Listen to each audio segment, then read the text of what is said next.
Hey everybody, thanks for joining me for another one-man review. Today I've got a brand new book out from No Brow Press. If you saw my video a while back where I got a whole bunch of their books at once, you'll know that this is a publishing house that I'm really excited about. Pretty much everything I get from them I like, so as they have a new book out, I gotta get it and check it out. This is Memories from Limon by Edo Brenes. It's obviously a memoir, which I'm always a little bit sketchy about memoirs these days. Um, but from Nobel Press, I'm checking it out. I'm seeing what it's about. So it starts off very abruptly with the author Edo's taking a trip to Limon, or well, no, to San Jose in Costa Rica, flying from over in the UK, I believe, and visiting his family. He's been living out of country and is going back, has left his partner, and is going to spend time with the family. Here on the first page, you'll get a good look at the type of art that's in the book. Really, really nice, like clean line stuff with simple colors. These bigger splash panels are really, really impressive.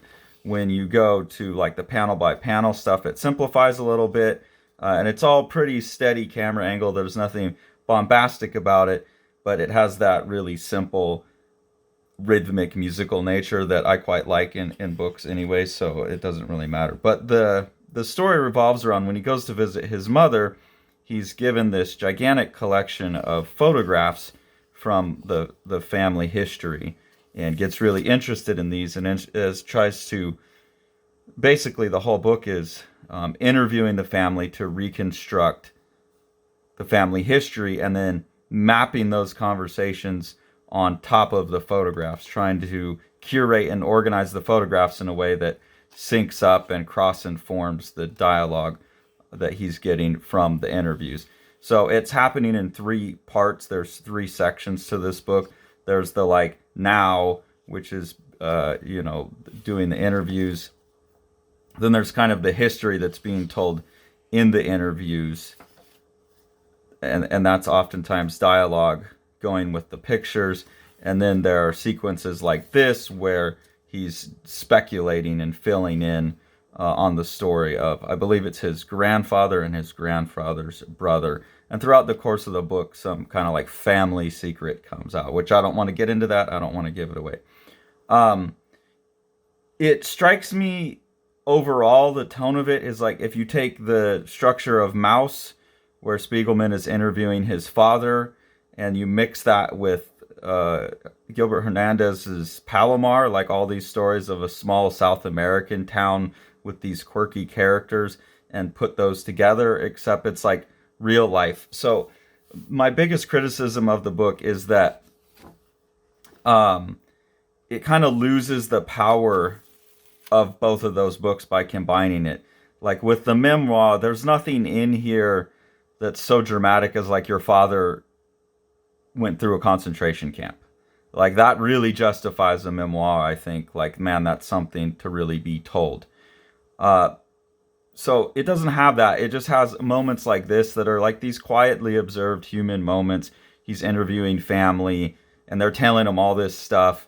And then when he actually turns the camera on to record it, they're like, well, there's not much there to tell. Or there's another story here where he finds out that his grandfather or his grandfather's brother is a really, really great soccer player, and the local team really wants him to play so they can win, but he's also a lush, so the police will arrest him every Saturday so that he's sober enough to play on Sunday, and so they can beat the winning team. So there's interesting stories like that in there, but it's nothing that's like, man, this, really, the world needs to know this type of stuff. It reminds me a little bit of like listening to someone talk about their dreams, where it's like they're emotionally invested in it. He's emotionally invested in it as a writer because like these are his family. So I think the stories are funnier and the moments are more emotionally impactful for Edo than it ever could be for any of the readers. So you kind of strip out the impact of the story of Mouse, and then you take away, I think what's so impressive about the Palomar stories is that they're entirely made up, and you really have to credit Gilbert Hernandez for being such a great literate writer to have this whole like generations long family and history of this town that he's made. And because these are all real stories, they don't require that from the writer either. So even though it's kind of feels like those two things mixed, the mixture kind of averages out to still a good book, but just not as impressive as the Palomar stories, or not as impactful as Mouse. It's not that type of story. I do, however, really enjoy the structure of reconstructing a story out of photographs. That was actually an idea I had for a while, was to go to like an auction, or I'm blanking on the word, but just going to like a farmer's market type of thing where you can go and just buy like a bunch of, like, if I could find some other family's photograph and try and make up a story. I was hoping while I was reading this, like, okay, maybe this is all fictional and he's making up the photographs, or maybe he found these photographs and he's making up a story for them. But it seems pretty clear that this is actual stories that he was told by his family. So I really like the structure of that, and I really like the structure of matching the dialogue to it. And I could see as an artist, it would be a heck of a fun, like, challenge, the project of like, okay, I got all these interviews and I got all these photos, and sitting around and rearranging them would be really fun. So I can get caught up in that aspect of the book. But for him, he knows all those people, so the emotional impact of redrawing all these photos, I think, had to have been pure joy for him. I enjoy seeing his joy, but these aren't people I know, and they don't mean anything to me. So that's the biggest problem with the book. But I really do like the look of these pages where he's reconstructing these moments, and you get to kind of play along and try and track who these characters are, and were these photos all taken at the same time, or were these photos taken like 10 years apart, but he's constructed them together to make kind of a fluid montage of the time that the family spent. That aspect of it's really, really fascinating to me. And with the beautiful art, I think makes the book worth it on its own. It's totally worth grabbing. And then at the end, there is, and so like reading throughout the book, I'm kind of like, yeah, it's these cute little stories. They'd be interesting maybe as like a series in a magazine that you could pick up and read one at a time.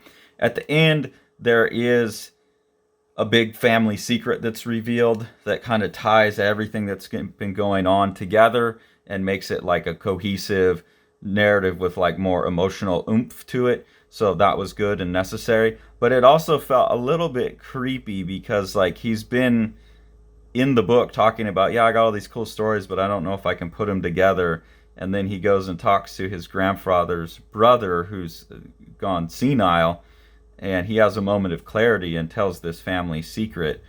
And you can see the author being like, oh, yes, like, okay, now I've been wanting to do this book, but I didn't know how to make it hang it together, and now I've got the hook. But that hook comes at the expense of potentially embarrassing members of his family, revealing to them things they didn't know, like kind of upsetting the family order, and that feels a little gross. And so that grossness of the emotion of what must have been a struggle in Edo Brenes' mind of like being excited that his project came together, but also realizing that being excited was gross because it had this impact on the family. That to me comes across as the most interesting emotional impact in the book of all, more than even the actual story that he's telling. He doesn't address it so much. It's kind of hinted at a little bit, but I find that fascinating. So I do think it's a really good book. You kind of have to get to the end to get the full impact of it. It's not something that gets you right as you go, but the art and, like I said, the kind of fun nature of the project he's undertaking was enough to really drive me through the book anyways, and enjoy it all along, and at the end it came together. So I definitely recommend this book. It's another success, I think, from Nobrow. Like with all of their stuff, it's really beautifully printed and really beautifully produced. They seem to have impeccable taste in artists and impeccable taste in reproduction values. So I'm still on board with any new thing they produce. I'll be getting, and I'll definitely be going back and trying to get their back catalog. And I really look forward to anything forthcoming by Edo Brenes. I would really like to see him take on something fictional and see what he can do in a fictional context. But I'm a fan, and I'll be looking for more stuff. Thanks for following along, guys. Take it away, Jack. You want to see all these books? Smash that subscribe button and the like button and the bell, and then you get them.